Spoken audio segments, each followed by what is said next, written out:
In just 2 days from now, it will be a year since a deadly Key Bridge collapse, and Johns Hopkins researchers say it's highly likely something like this is going to happen again somewhere in the U.S. or even right here in Maryland. The results of the bridge study were just released, and it finds America's bridges are in danger from coast to coast.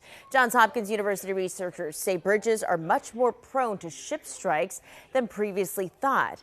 In fact, the report says potentially catastrophic collisions could happen every few years, and it does include Maryland's Bray Bridge as one that is vulnerable.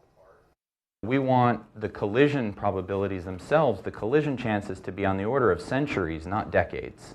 And so it's alarming, especially when we think about these iconic bridges, these big, familiar bridges to everyone.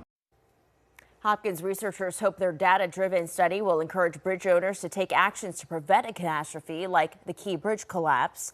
The MDTA, which owns the Key Bridge and the Bay Bridge, insists the bridge collapse was the sole fault of the Dolly cargo ship and the gross negligence of its owners and operators. The NTSB's full report on the incident is expected to be released in August. And again, this Wednesday marks 1 year since the collapse of the Key Bridge. You can watch Key Bridge 1 year later this Wednesday night at 7 right here on WJZ TV and streaming on CBS News Baltimore. We'll be remembering the victims, honoring the first responders, and looking toward the future and rebuilding.